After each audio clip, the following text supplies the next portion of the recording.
My name is Jan de Souza and I've come in my RX7 today.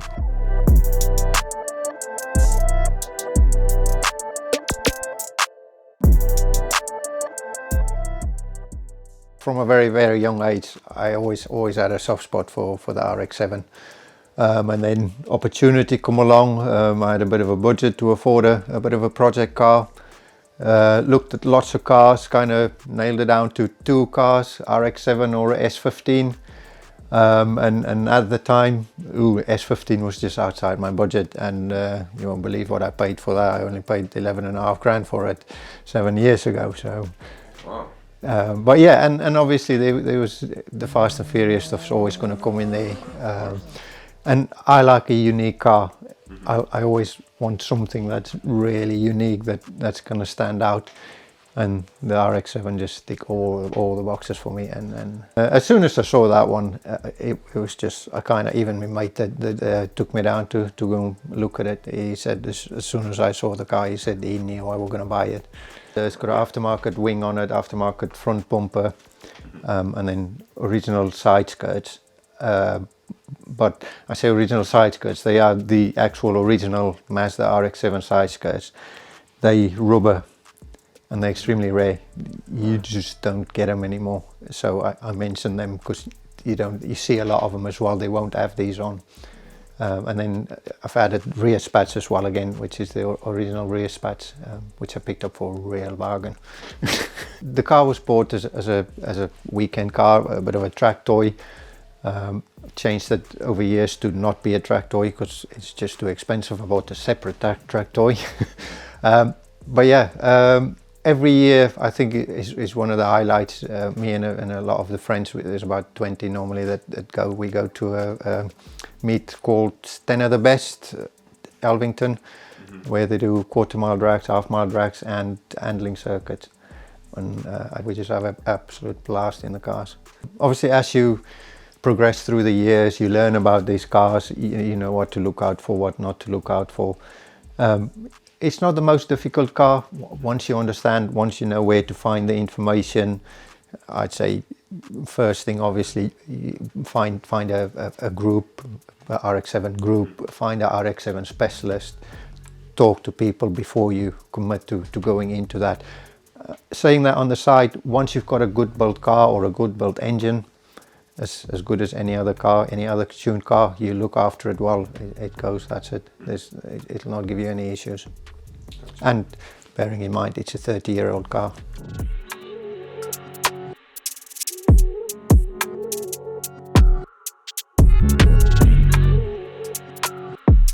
Common thing on the RX7s, innit? So if you're going to go buy a RX7, buy one that you know that the engine needs a rebuild.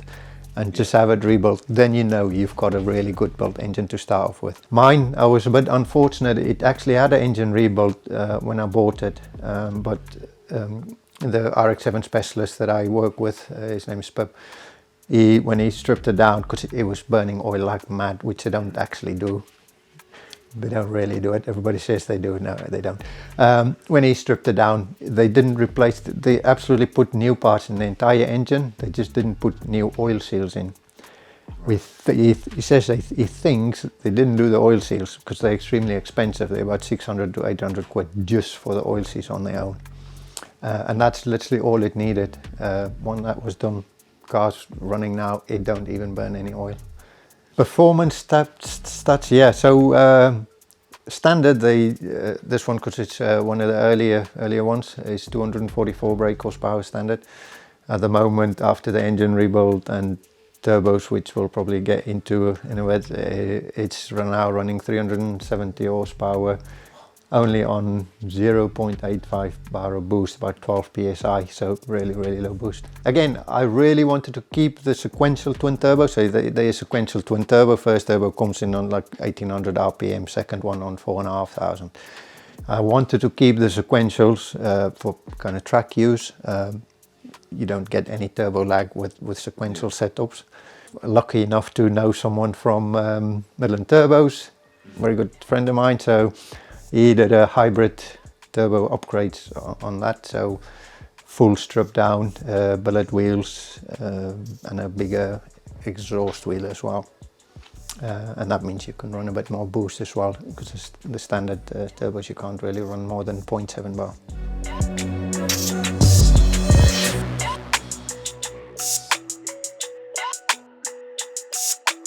The original exhaust was a Super Dragger, HKS Super Dragger exhaust. Amazing exhaust, sounds amazing on the car, proper deep basic exhaust. But it's like a twin loop inside, so my RX7 specialist never really liked the exhaust. He says it didn't flow very well. So eventually at some stage the exhaust started to blow, so I mean, that's the best time to upgrade it. So I went for a TGS exhaust. Absolutely amazing exhaust, a purpose built for the RX7. Perfect fit, looks absolutely amazing, bit of a down tip at the end, and it flows so much better. So when I did the exhaust, and I took it back to my RX7 specialist to Pip, and he did a V-mount system on it.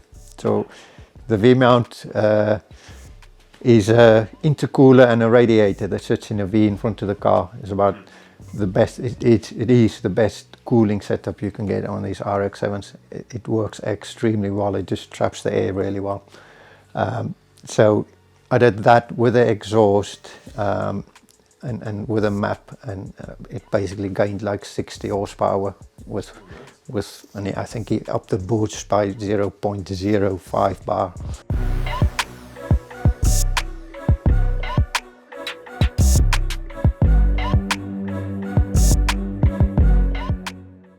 So originally they were called WGT.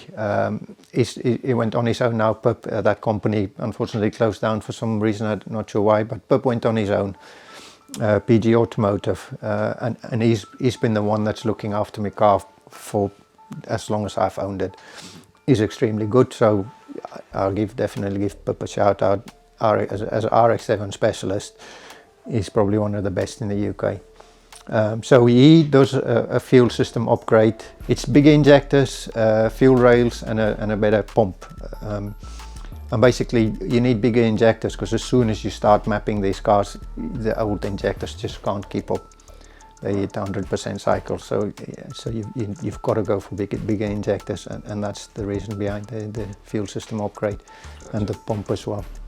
So the wheels, yeah, they originally bought with the car, so they are extremely rare. They Race Engineering Evolution 4s. Again, they were just the old wheels. Started to show a bit of rust bits popping out. I had them refurbished in the colour that it is now, the nice dark grey, and I think it looks absolutely amazing against the red car. Yeah. Sometimes I look at pictures and the old colour looks better for me, but mostly everybody I ask, they say, nah, it looks better with that.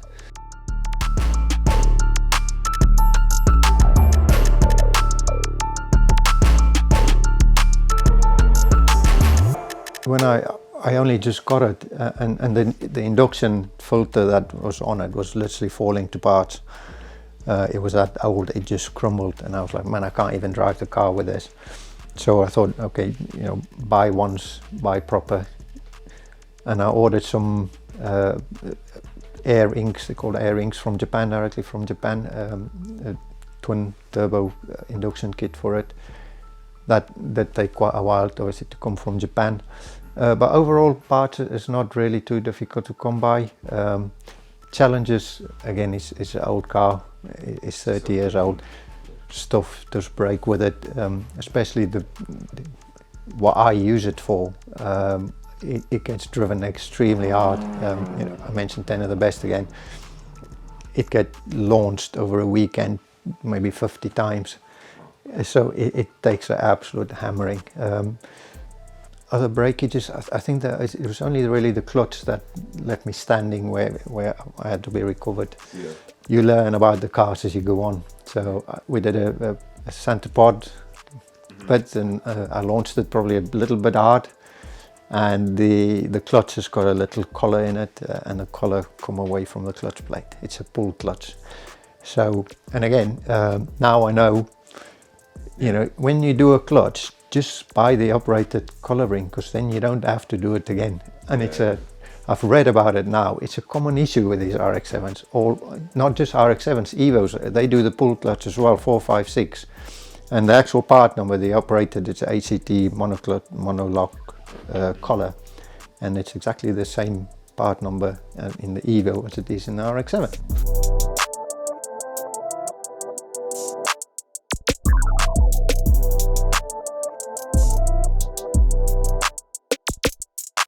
I think I'm about there with it. The bits I want to sort out is the interior. As I mentioned, I'm going a bit more away from using it as a track car now, purely because the value has just gone through the roof on them. So I want to just the interior is not bad. The back seat is just a bit of a rip in one of the back seats, but I want to get all the seats in the rear just reupholstered, make them look really nice. Put the rear interior back in, and then unfortunately front bumper, it's fiberglass. The car's running extremely low. I've actually lifted a bit now, so as soon as you go somewhere, catch it somewhere, because it's fiberglass, it cracks. So it's just showing small scratches. It's not very obvious. I know they're there. I want it fixed. So I was thinking about putting a 99 spec front bumper on it. A lot of people do that. I think I'm going to keep mine because it's quite a unique one. You don't see RX7s with that front bumper.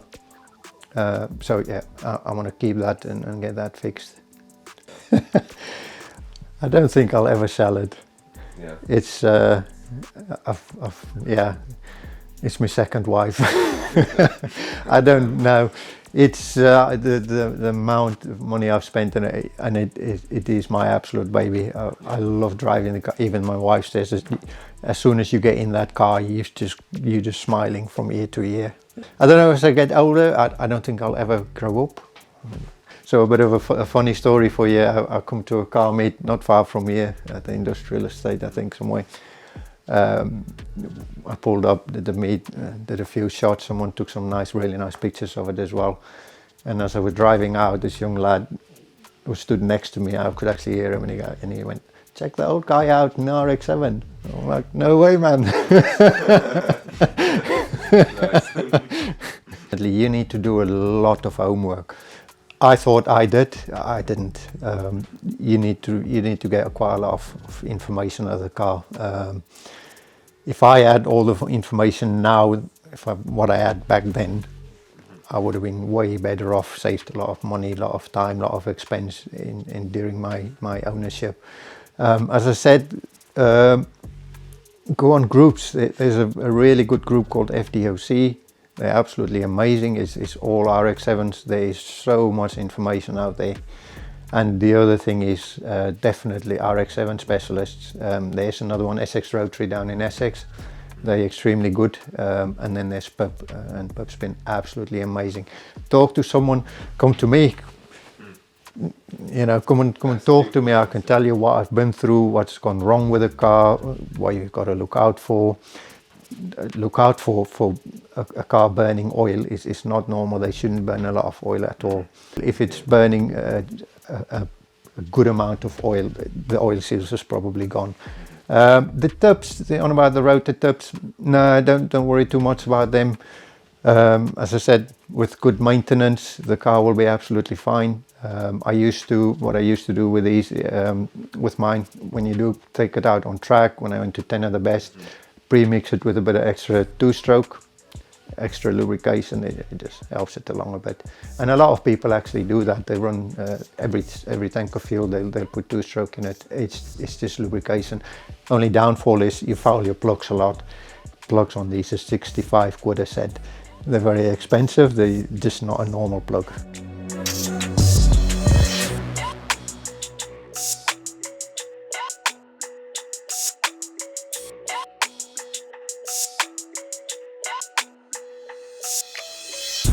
Oh, it's my life, that is. It's socializing, it's car meets, it's a lifestyle, absolutely. I can't imagine living without my RX7 now. The amount of joy I've had out of it, and heartache and breaking down and whatever. It's all part of the journey. Stuff like this, people that recognizes your car, it's just amazing. The wife always complains when we go out in the car because people staring, and it's like they go just mad for the car. So yeah, and stuff like that, you just absolutely enjoy it. It's a lifestyle. It's the community. It's absolutely amazing. Right, perfect. Well, Jan, thank you so much for coming and sharing your story about your car. Absolutely. Thank you very much. I appreciate it. Yeah. Perfect. Yeah. Well done. How do you How's feel? that?